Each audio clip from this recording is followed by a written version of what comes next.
and it's primarily run by students, with Alexi being our head. And our aim is to make everything a bit easier and everything a bit faster, everything a bit smoother to understand, to do. And so the main goal is to help master's and PhD students in their candidature. So for example, this webinar we are hosting, it's to help, well, everyone to learn a little bit more. We are also hosting a conference soon. I think you have all received the email, which is organized by us, and that should be fun.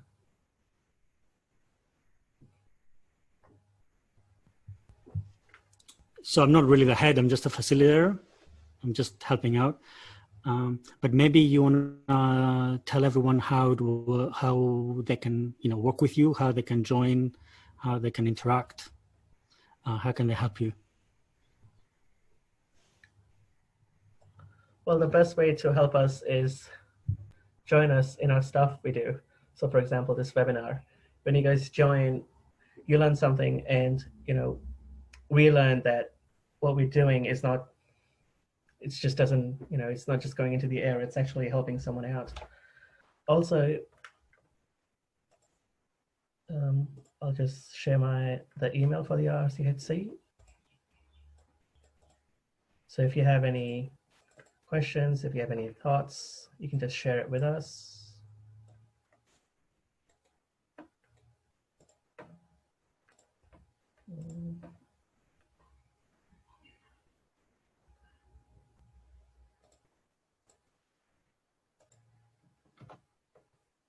There we go. How many do we have now? 16 participants. Okay.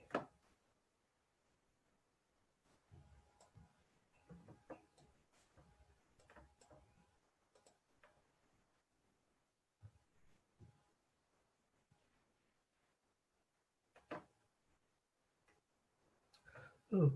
Something fun that I learned we could do is, while we're waiting for everyone to join, you can look for your country, one where you are present at the moment, and share it with us on chat. Oh wait, can we see the names? Barely, okay. Or if you already know, just share it. I'll give us a new image. I'll find a new image. I just decreased the resolution to save disk space, but I can fix it up and re-email it to you for another time. Yeah.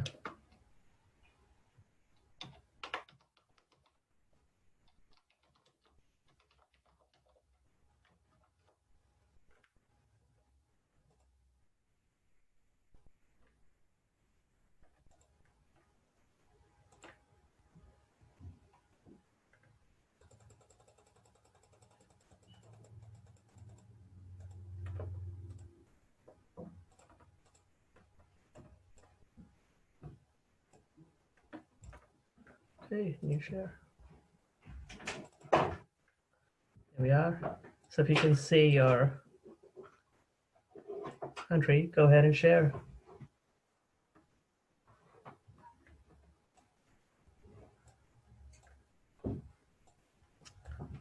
I think I'm present in Darug. It's probably one of the biggest one in New South Wales. Here we are. No, wait, that's without jewelry. Yep. Here we are.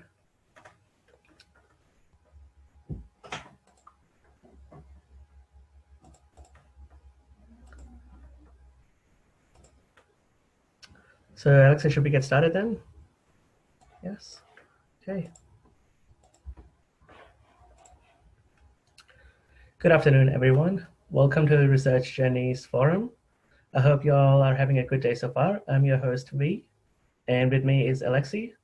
And I'd like to begin today by acknowledging the traditional owners of the land on which we meet today. And I would also like to pay my respects to elders past and present. So being a research student is stimulating and exciting, but as we are building our future careers, it is normal for us to become anxious in our journey. We're not alone. Western Sydney University research Continuity Student Council invites panel members to discuss with research students, topics that are crucial for our development. And today's topic is leading my first papers. Firstly, if you have any questions, please pop them in the Q&A section below. These are some of the ground rules. So apart from Alexei, I don't represent any official position. You can attend as you want or need. The panel starts with a 15-minute presentation, which we'll see today, but that's not always the case. Sometimes we'll just have guests talking about their experiences, followed by specific Q&A on the topic, where we'll be focusing on maintaining anonymity. This will be recorded. Alexei, are you recording this? I think so. Yep, that's good. Guests will talk honestly. I don't know how much I can say honestly, but as much as they can without pushing any buttons. And please be respectful.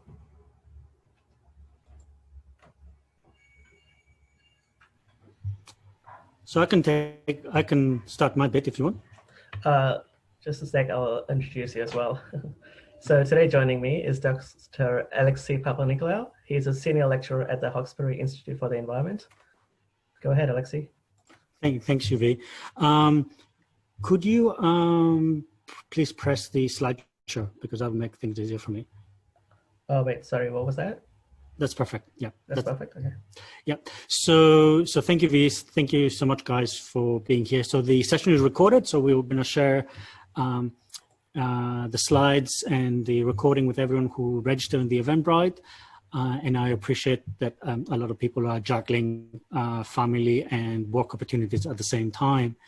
And I also want to thank the country that is hosting me at the moment.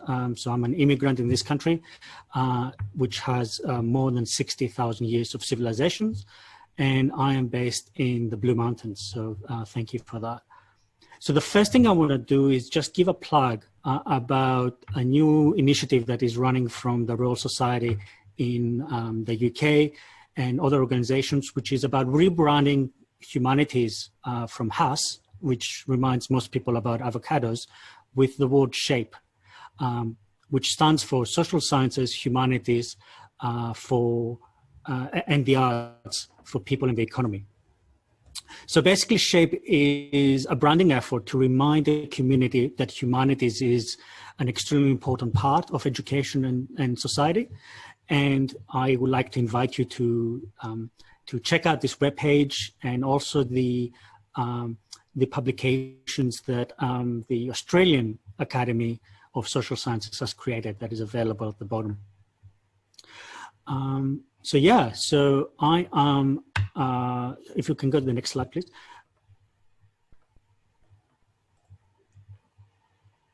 Yep. So I am actually insect geneticist. So I'm actually from the STEM side. And I do work on an interdisciplinary side where I basically merge technology and science. So I'm interested in basic science, fundamental questions rather than more applied questions, but I use very technological approaches to find the answers. And I'm going to be honest that I'm not so much excited by the answers as much as I'm excited by the methods to get those answers. And that has managed to keep me employed for a very long time. So I'm very thankful to that. The other thing that you may be interested on regards to my credentials about this talk today is that I'm actually an associate editor for a journal. This is a Q1 journal that has an impact factor of around 6. And it's around my field, of course, but I will not be giving you specific tips about being a scientist. I'm only going to be speaking more general about the wider scholarship and the wider disciplines. So I got my PhD not too long ago, so it's only been 9 years. So I still remember how it is to be a research student. And I published around 40 papers, and I started doing that before my PhD was finalized. Most of my papers have appeared in high impact journals. We call them Q1, and I'll talk about this in a second. and generally has been cited enough times that I think it's useful. So yeah, if I can just take control of this screen, then I'll be able to do that. Yeah. So why do you want to have a paper? Well, there's a few reasons why you may want to have a paper. The reason that you do not want to have a paper is to just be famous and well known, because I'm going to be honest with you that papers are not read by the wider public, by society. Papers are a means to disseminate the work that you have actually done, the work you've done in the lab, the work that you've done in the COVID cases now at your home. And it's also for those of you that work in bigger groups, which is very common in science, technology, engineering, and math, is this idea that you work in a lab, in a group. So this lab is going to be contributing to your paper in most cases, and you'll be having lots of co-authors. So your purpose when you're writing a paper is to also promote the work that the wider lab is doing, not just your personal point of view. Within the humanities, there's this really cool way that the sciences have not really done very well. Within shape, we actually use papers to start a conversation or to continue a conversation. So this back and forth that was done traditionally in the early 20th century is still being done by the humanities and arts and social sciences today. In the natural sciences, not so much, unfortunately, but you can think of a paper being a letter, an open letter of explaining your work and what you've been achieving. Finally, and the personal reason why you want to do this is because you want to promote yourself. You want to build a career. You want to continue having a career. So you want to have a paper because that will explain to the people that matter, in this case, the funding bodies, the reviewers, your colleagues, what have you actually done? And this is very, very different from saying that you've done something on a CV and actually proving it with a piece of paper, with a publication that actually explains how you did it and who owns it and what exactly was your personal contribution to that.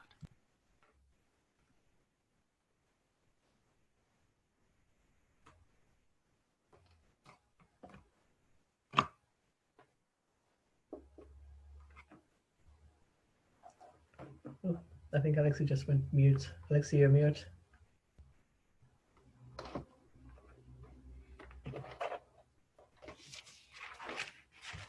So I'm going to share my screen view because I think that works better. Oh yeah, That's sure. okay. I'll stop sharing. Yep.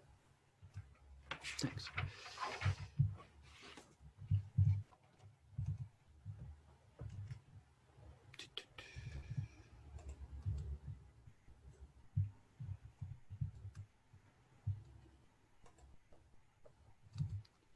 Okay.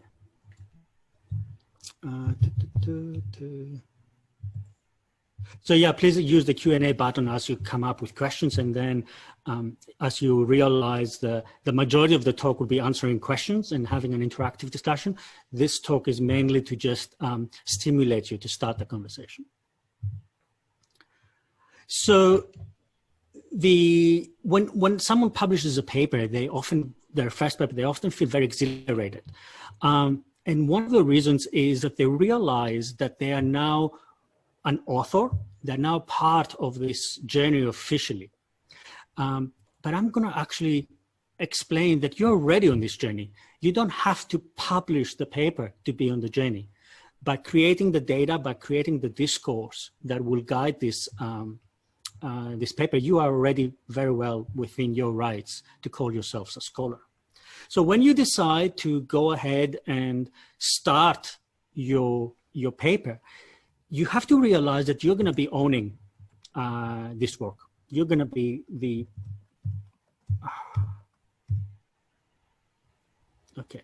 you're going to be the person that is going to be having to take the first step. So what I recommend and what I did in my master's, so I published my first paper during my master's, I went and talked with my supervisors. I had 2 supervisors from 2 different disciplines, and I explained to them why I needed a paper and why I thought this paper was going to be really good. The reason I needed the paper is because I wanted to compete in an international environment for getting a PhD scholarship. At the time, I was based in Britain. I was a Greek citizen, but at the time, the UK did not recognize me as did not recognize Europeans as having equal rights with the UK people. But long story short, that was resolved with a court case that two French scientists brought and won. But long story short, I needed to be very competitive compared to my domestic colleagues. I was essentially competing for the very few, far and few in between international scholarships. So I needed as many publications as possible, and I decided to, with talking with my panel, to go for one really good one. The other thing I did was I explained to them why this particular paper would be very good for everyone. We actually wrote the first paper in the lab that tried to merge computational biology with molecular ecology, and decided to go for a journal that was quite high. It was called Molecular Ecology, and that did not have very much computational things in it. And we were just at the cusp of trying to evolve this new science of computational biology. This was 2005, by the way. So I managed to explain to my supervisor panel that the data that we had and the work we've done would be very well received and could actually start shifting the paradigm, which funny enough, it did. Now they, of course, were skeptical in the beginning, but they were convinced. So we got together and we made a list of priorities of what actually needed to be done to go into this paper. We had to go and find out what the data that was there, which ones of them would be suitable and which ones were not and had to be. Now, this entire process was led by myself. This was my job as the first author. This was my job as the research student. I had to organize everyone. And I was also keeping in mind that their job included writing that paper, but it was not their personal priority. Their personal priority was other papers they had to write or other work they had to do. I was just one member in a larger group. So once we came to an agreement, I had to take the mental ownership and the mental workload of keeping everyone on track. And I had to be very considerate. I knew that what my priorities were, but I had to consider what their priorities were. So for example, one of my supervisors was excellent at writing, but I chose not to ask him to write the paper. I actually wrote it myself, and I wrote it in a language that was very different than the language that he was used to. And to be honest, a language that was naive and inexperienced. So with him, I sat down and I learned how to better write, how to write for the audience of that particular journal, how to be writing more objectively, for example. With the second supervisor, he had no time to write. He was managing a lot of people. He was a senior professor. So what I worked with him was to identify what were the gaps in the experiments. So what was missing when I was trying to write the paper? What needed to be done? So I basically use him as the internal critic, the person that will take things apart and make suggestions before the public sees it. And then I work with a couple of more technicians that had already contributed their work, and I didn't ask them to do anything more because they already, they were paid a salary. They didn't really have a big interest in my paper. They had already done their work. The main thing I worked with them, it was just to get some small details about some technical experiments and how something was done. So the technical stuff, I work with them very little, just to get the accuracy of the work that was done.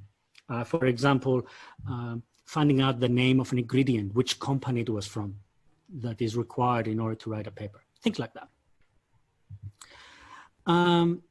The other thing I did was I compiled all the results in a bullet point form. So in my field, in sciences and many other fields, we are very data centric. And I highly recommend that you are data-centric. Because at the end of the day, what you're presenting to to your colleagues is data. It is less about the story when you're in such early stage in the career, right? I'm not a professor. I just started my master's. I wanted to share my data. I was not sharing 20 years of worth. So it wasn't the story, it was data that I wanted to show. So I spent a lot of time on making my tables informative and making my figures well thought out. I had some key points that I wanted to show, but I tried to make the audience understand it as possible, as easily as possible. Now, I learned something later because I had not written my thesis yet. I realized that writing a thesis is all about the work you've done and putting everything in and making sure that it all ties together. With a paper, it's actually more like this stones, this tower of stones. You actually try to build things on top of one another, but it's really important to make sure that you remove things that are not crucial. I'm not saying in any way that you should remove things that are statistically contradictory to you. I'm not suggesting that. What I'm trying to say is that there are data that I had created that were not relevant to this paper. They would just make the paper too big and too unwieldy.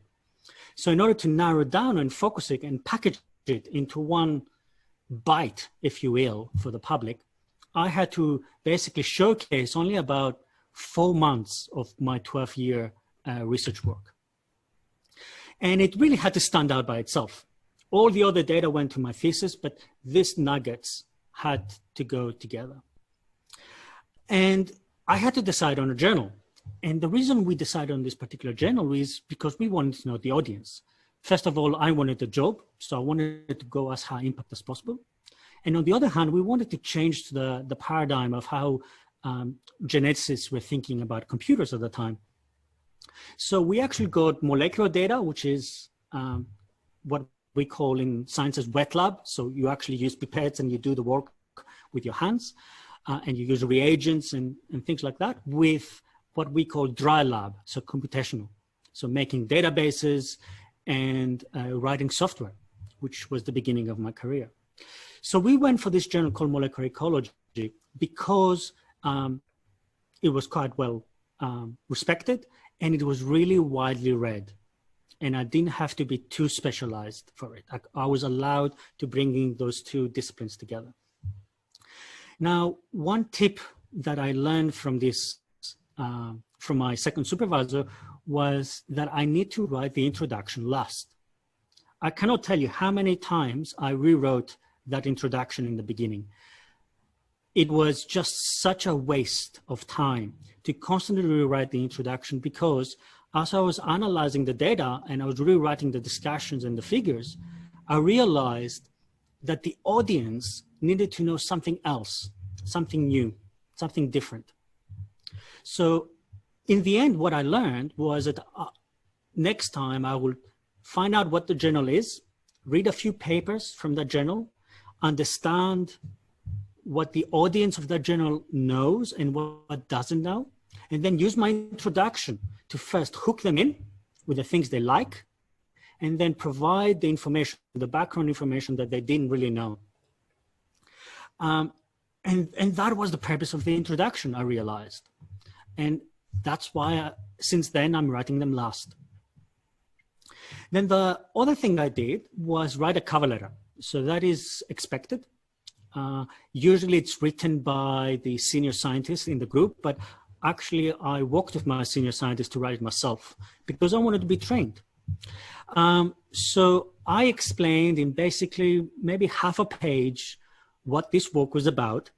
It was basically an abstract, but written for a speaking kind of language rather than this dry, passive voice that abstracts have.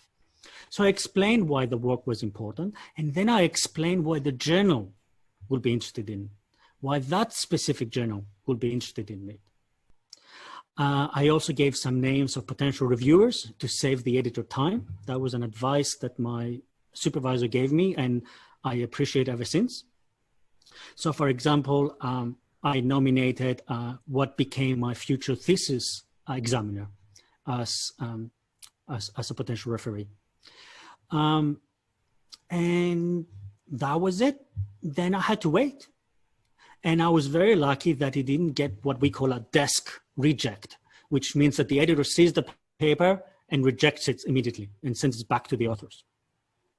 After a few days, I looked at the online database and I saw that the paper had moved on to be reviewed. What does that mean? It means that the editor saw the paper and then passed it on to reviewers that they thought were appropriate. I do not know who the reviewers were. Still, I don't. And they may have used the reviewer I recommended, or they may have used other reviewers. From my job as an associate editor, I always include at least one reviewer that the authors recommend, and then I add 3 or 4 other reviewers that are not affiliated at all with any of those recommended reviewers. So why did I aim high? So writing a paper is a huge amount of effort. And the higher you aim, the more likely that you get this desk reject. The quality of the reviewers is also much higher, and they are far more investigating detectives than other journals. So they spend a lot more time on the paper. And I thought this paper was worth aiming high and was worth the time for those reviewers to be, to examine it. And I was lucky, and the editor thought the same thing, which is why they gave it for review. Another reason to aim high is it really motivated me to make the paper better before I submitted.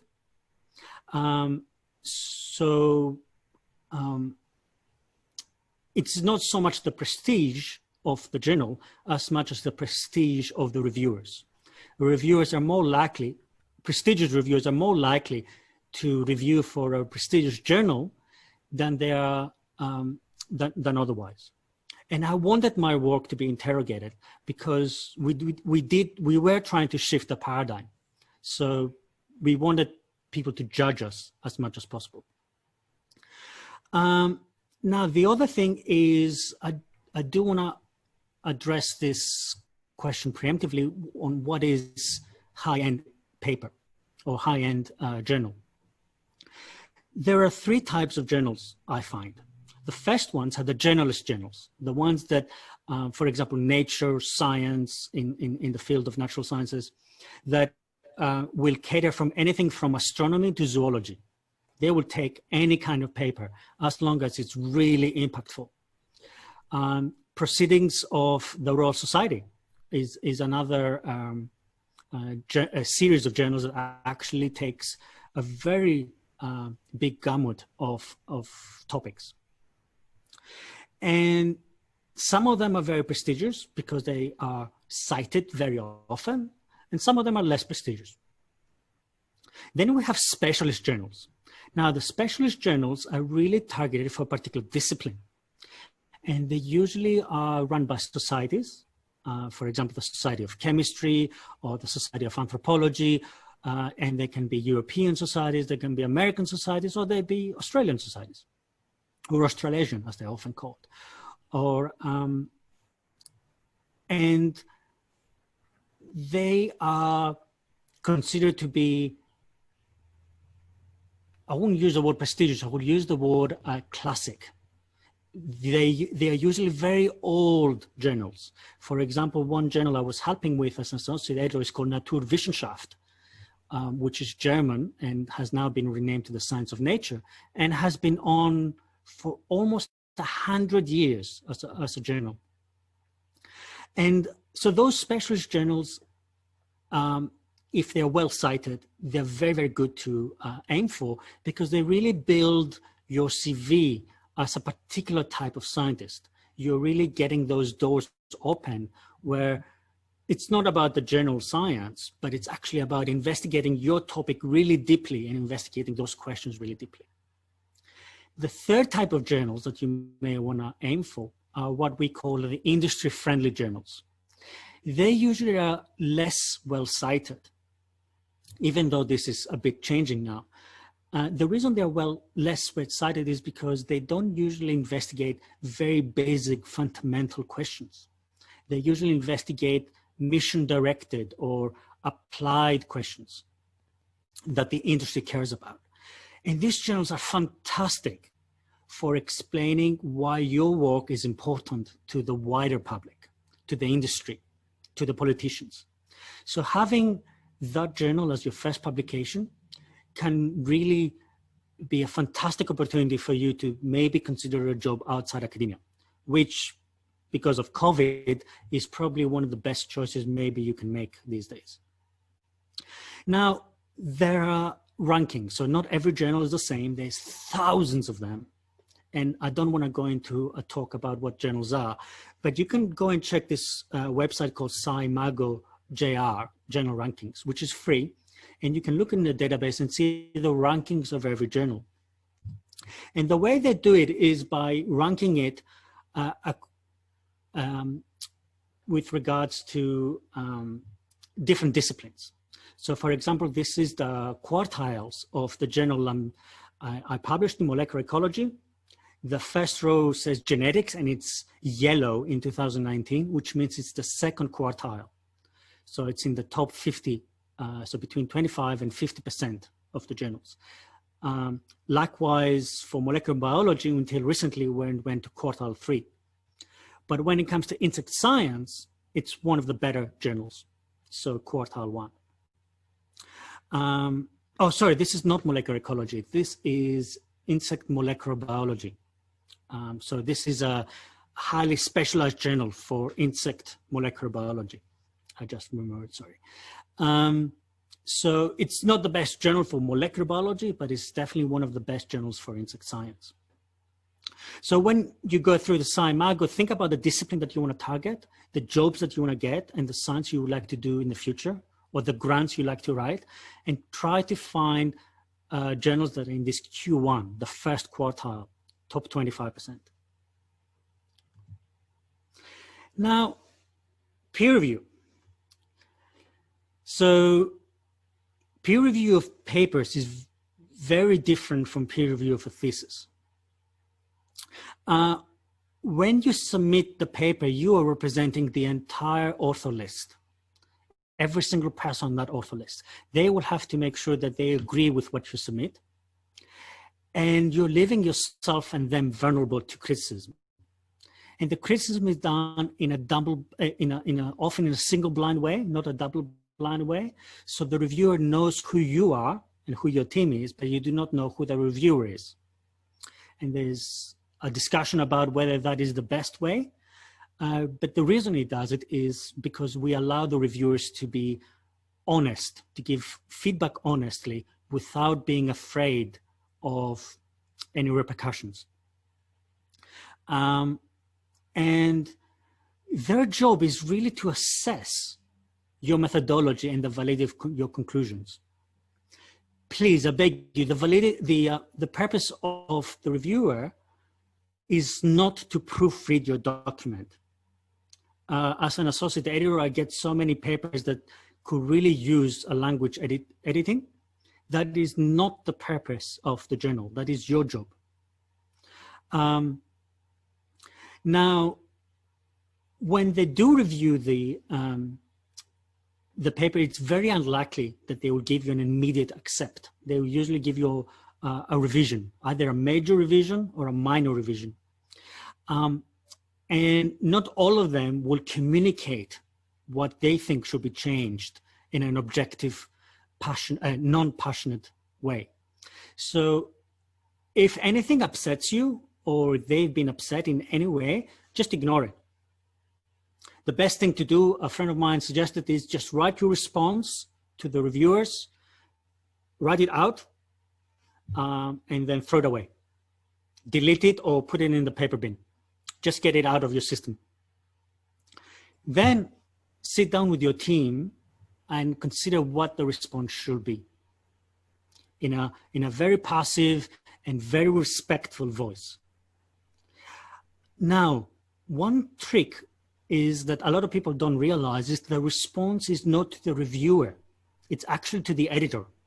The editor is the person that makes that assessment on whether your paper is to be published as is or it needs changes.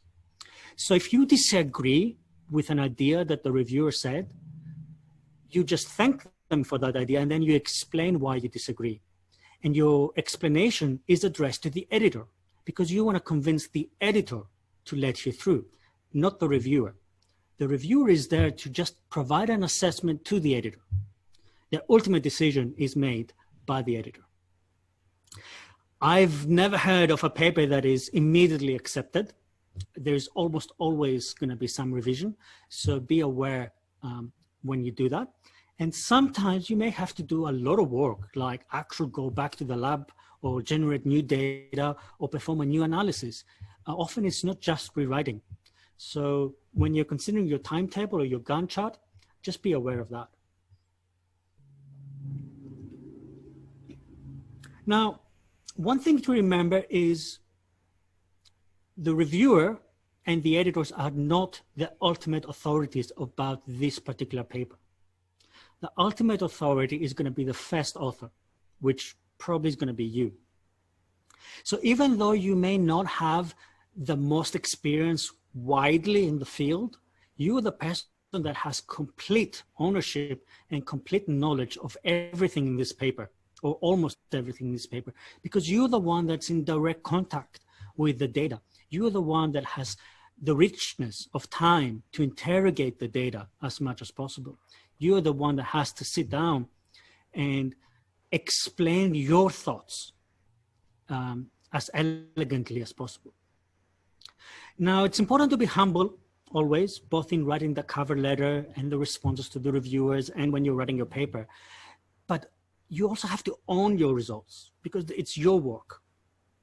So that's my only top tip if you have to get one message from this talk is own those results and spend as much time as possible interrogating them. You do not have to agree with everything the reviewer says, but you have to say why you think you disagree. A really cool trick is to find another publication, another manuscript that addresses that criticism. So it's not just your word against theirs, but it's actually another published author's against theirs. And remember that science and research and scholarship, no matter whether you're in shape or in STEM, is an evolution of discourse. The papers are meant to be the provision not just of data, but actually of this analysis, of this back and forth conversation of shifting the paradigm. Now, one of the things that really distresses most authors, including myself, is when you have to redo something. And what I've learned recently, realized recently, is that research is redoing. And that's why we have the R in there. And honestly, the vast majority of the work we do is actually never going to be seen. It's just keep on redoing and fiddling and trying to find how connections are happening within the data. But through this process, you will realize over the years that you will find some people that you really enjoy working with. These may not be the people you always agree with. They will often be people you're complementary with. So people that have strengths where you have weaknesses, and you respect them and they respect you. And once you find those people, no matter where they are in the world, you will be creating your own personal team that will guide your career in the future. And that has been the best thing that ever happened to in my job. It's those collegial work relationships that I have made and I still have. And honestly, without them, I would not be the person and the scientist I am today. The other thing is when you do troubleshooting, when you have to go back because the reviewer told you so, you might actually find a new innovation, something that you never thought of before. That relationship that you're building with this anonymous person at the end of the line can actually drive you to find something you never thought of, an insight that you never considered. So consider those anonymous interactions as well as being worth the weight in gold. So finally, don't forget to celebrate. Celebrate when you submit the paper. Celebrate when you resubmit the paper, and celebrate when the paper is accepted, especially the latter one. And you may be the one that has to buy the drinks, right? So you may be the one that owns the data, that also owns the celebration. We very often forget to celebrate, especially now with physical distancing. But just take the afternoon off. Take the whole day off. If you get a morning mail that says your paper has been accepted, say, woohoo, and then just, take the day off and walk in the sun or in the rain, whatever rocks your boat. And then the next day, it starts all over again. You're back in your journey for the next paper. Yeah, so that was my spiel, maybe over 15 minutes. But V, back to you. Yep. Thank you, Alexei. That was great. So people, don't feel shy. Just ask any questions you'd like to ask.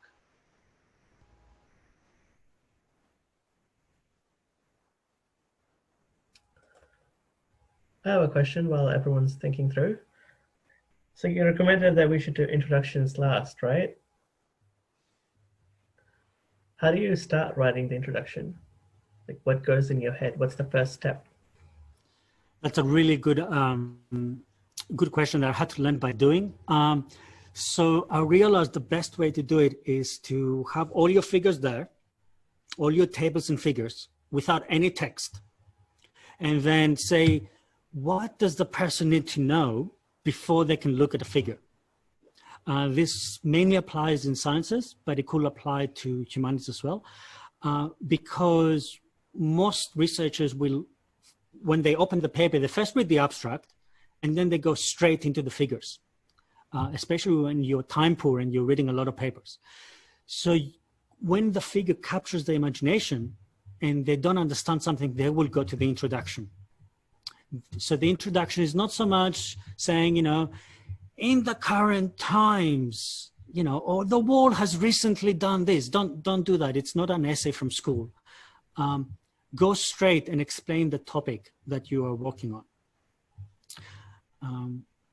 And I use bullet points. I use bullet points a lot, and I constantly shift them up and down. So the order is not as important in the beginning. I first try to convert those bullet points to kind of sentences and then paragraphs, but then I may be moving the paragraphs up and down. And at the very end, I do something that's not done widely, which is to just briefly state the impact. So I put my impact in the last paragraph of the introduction. And that is mainly strategic, is because a lot of people will look for the impact. And I just want to make it visible in the last paragraph. And I don't do the, so that's the main thing.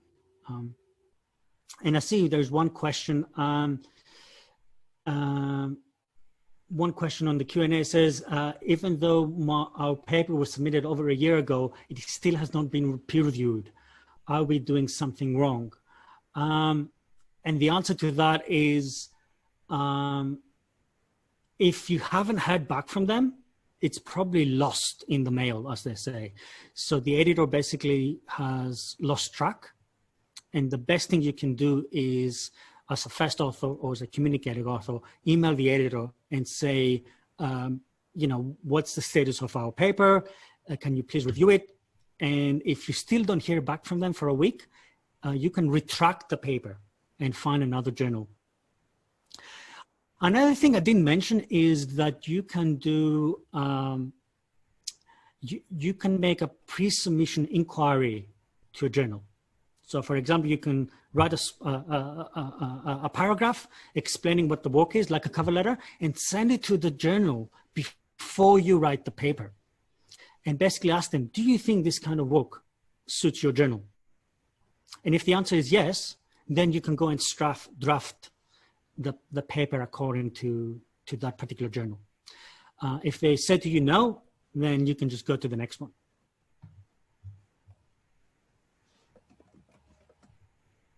Wonderful. Does anyone else have any questions? I don't think so. Actually, I think uh, impact. So you see it, Alexei? Yeah, so one of the questions is, can you explain a little bit more about what you mean by impact? So it has become very increasingly the thing of having to justify taxpayers' dollars. This was much less the problem in the 20th century as it is in the 21st century. But we have to justify where does our work fit into the wider pipeline of the research discipline. For example, if you're doing archaeology of the Blue Mountains, for example, you will have to explain the outcomes that you find in relation to Aborigine civilization. You need then to explain it in with regards to the sociology of the particular tribe that you're investigating. And you may also explain the wider impact it has if you're creating new techniques, for example, if you're doing some kind of new type of carbon dating. I'm making things up on the spot. So you have something we call an impact pipeline. In the impact pipeline is a few things. For example, it is the impact it has to your discipline. So are there other academics that will benefit from reading your research? Will it make them think? Then the impact it has to learning about the topic and educating people about it. So for example, the wider society.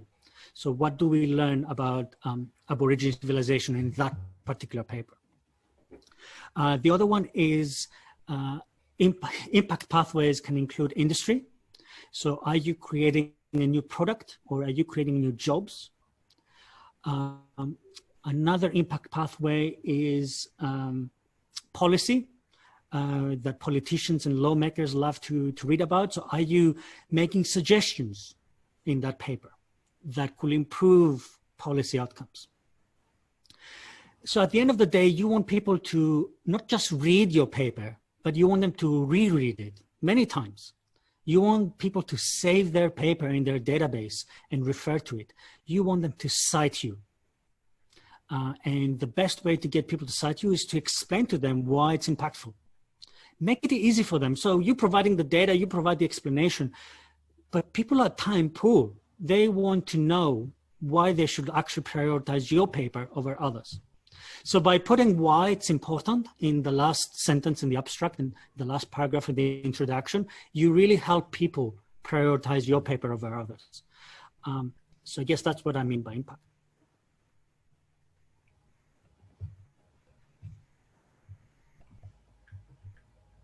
Would you like to ask me another one? I think there are quite a few questions now in the questions Q&A, if you have a look. So I'll ask them, how to choose between writing research questions or hypotheses in the introduction? How do I choose between writing research questions or hypotheses? In my field, we sometimes generate hypotheses. So the actual paper itself will create new hypotheses. So if I'm not investigating a particular research, if I'm not investigating a particular hypothesis, so for example, I'm disproving or proving something, then I'm going to talk mainly about my research questions, my aims, my objectives. Like I am interested in how do insects smell? I do not really know how insects detect chemicals, so I don't really have a hypothesis yet, so I'm going to investigate it, and then I'm going to create some hypothesis. But if I know that a particular pathway causes that smell, and I'm going to investigate that pathway, I'm just going to explain that hypothesis directly. So it really is about whether your paper generates hypotheses or it specifically tests them. Thanks. So the next question is, for the first try, which one do you suggest? Publishing in any kind of journal, quantity point of view, or should we publish in a high-ranked journal, quality point of view?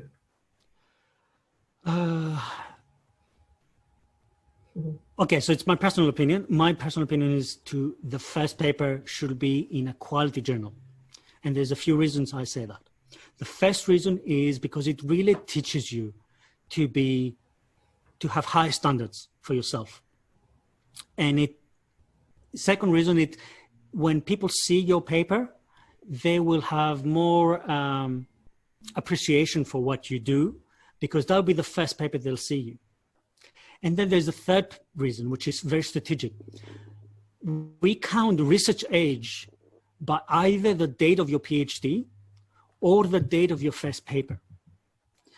So you start to get judged on terms of productivity from the date that you either got your PhD or the date that you got your first paper. So if you delay that time to get a really good publication out, you will going to be seen better later.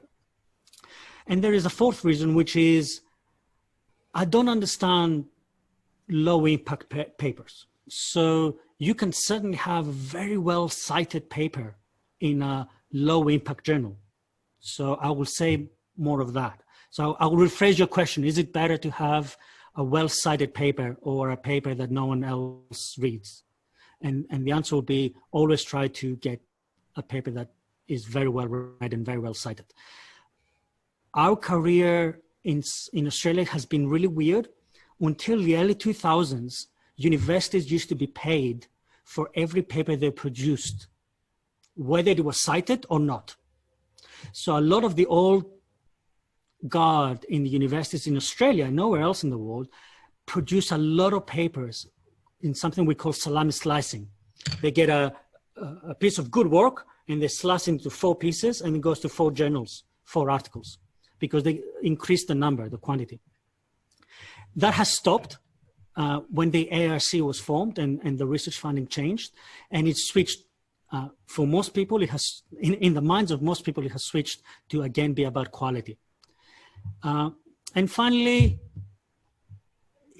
we're getting so many papers to read these days. Please do not add something more. So if you have a really big story, I would personally delay it to go for a higher quality paper, if that makes sense. Thank you, Alexei. The next question is, do you have any advice about getting over the fear of actually starting to plan and write your first paper? And when do you feel ready to start writing it? Yeah, so my very first paper, I was motivated by financial insecurity. It was basically either I do something and make myself competitive for a PhD scholarship, or I go live with my mom in Greece. And you've all seen Big Fat Greek Wedding, or hopefully most of you. So that fear really motivated me. But I was honest. I went to my supervisors and I explained what the problem was. And then once we agreed that there would be a paper, I took upon myself to manage the process. So they helped me immensely.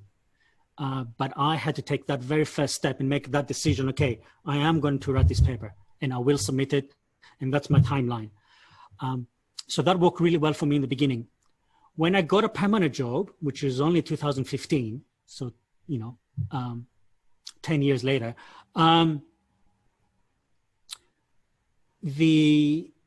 everything changed. So my motivation for writing a paper was more to help others get their jobs rather than myself. And I also saw it as part of my salary, like it was part of my job to do it. I'm going to be honest and say that these days, I often say, oh, what if we just put all our data on a blog? Why do we need to write papers? But yeah, that's a different conversation and opens a completely different topic.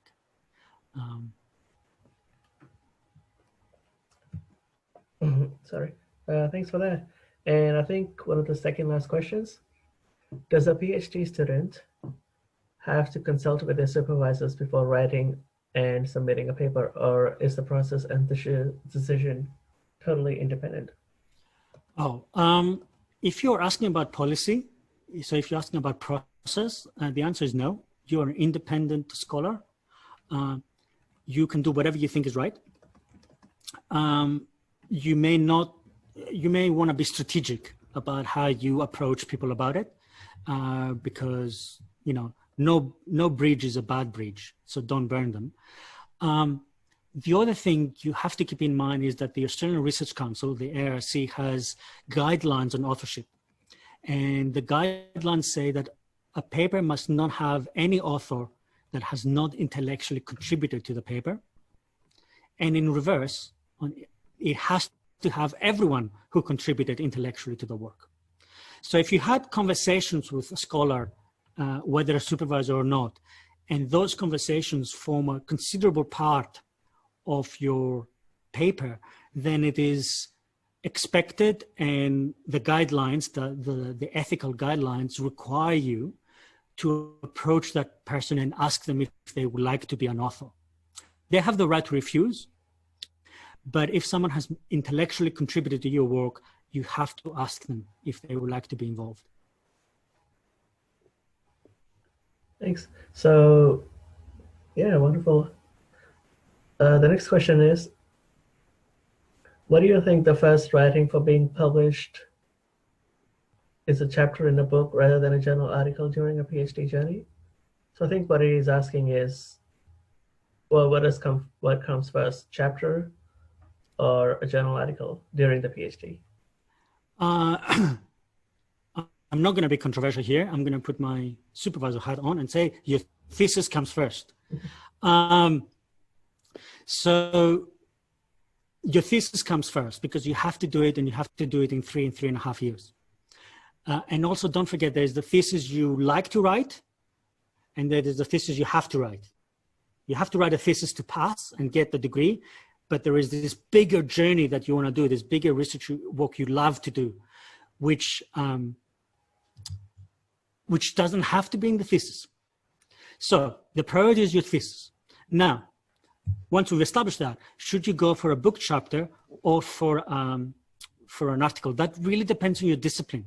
In sciences, or actually, it's not actually about discipline. It is about the discipline, but it's not a STEM house thing. It is about how quick the discipline evolves. For example, economics or computational biology or anything like that evolves really quickly. You should do an article, because an article takes 6 months to a year to come out, whereas a book chapter would take 2 to 3 years to come out. If the things you are saying are going to hold true for a very long time, then a book chapter will be more useful.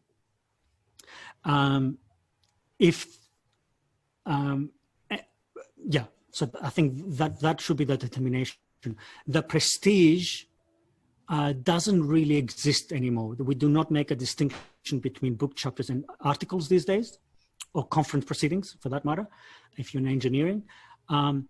The only thing that you might get a bit more prestige is if you write the whole book, which is something that some people do, both in sciences and humanities. But ultimately, I will argue that it's not a good idea to put your time towards a book, because it's a massive amount of time that you will need to spend. And at the end of the day, it'll be just one data point of what you'll be getting in terms of things. Now, having said that, if you are supported by, say, Oxford University Press or Cambridge University Press or one of those, or Chicago, to write that book, or your book chapter has been asked by a very prestigious person who's the editor for you to contribute, then writing that chapter or writing that book is a great way to make connections. So you may have heard from a previous research journey that connections is everything. Networking is what you have to do. So co-authorships, whether through a book or an article, can be a fantastic way. I hope that answers your question. I see there's a question from when other ask you to comment public. Oh, sorry. Yeah, that's the one. Sometimes it's hard to know how open to be about your research. I see. So the person is basically, I think, asking whether they should explain what they do in detail to someone who might be a competitor, whether you know they're a competitor or you don't know they're a competitor. In academia, we very often get scooped. So we basically are creating, we are we came up with this very innovative hypothesis and we're investigating it. And if we share it in a conference or something else, we are afraid of being scooped. This is especially problematic when you're starting out and you don't have the resources to go full steam ahead and get that paper written and submitted and interrogated and published, and the resources to do all the experiments very quickly. And if you speak about the idea, then someone else might basically take over and in a big lab just get everything done in a few months. So there is no black and white answer. I have so much data and so many irons in the fire that I always talk about the work I do, because honestly, I'm not afraid if someone tries to scoop me, because partly I don't trust that they will do it well, and partly because if I explain what I do, I value the collaboration more than I value the competition. So I'm very open about what I do, and I'm very happy to explain my work to people that might compete with me, but I often do it in a really nice way so that the people don't feel they're competitive and they might start collaborating with me. But that doesn't apply for everyone. So you need to know your audience. So if you go to a conference and speak about a paper that you want to write and it's 3 years away, you might get scooped. But if you are talking about a paper that's 3 months away, then no one will have maybe the opportunity to redo it. So only you can judge that. But I fully respect your worry about being scooped, and it's a real problem. It happens in academia a lot, and it's a problem. I'm sorry. Well, that's all for today. Thank you, Alexei, for joining us. As we all know, it's supposed to be a break, but you managed to make some time for us. Thanks for that. Well, everyone, that's all for today. I hope this webinar was informative for you and we answered many of your questions. Next time, join us on Monday, 12th of October, where we'll have a panel discussion on working as an academic from 4 surprise panelists from all across the university. So that's all for today. Have a good day, everyone. Thanks. And if anyone wants to send me an email about having a conversation further about anything, feel free, and have a great one.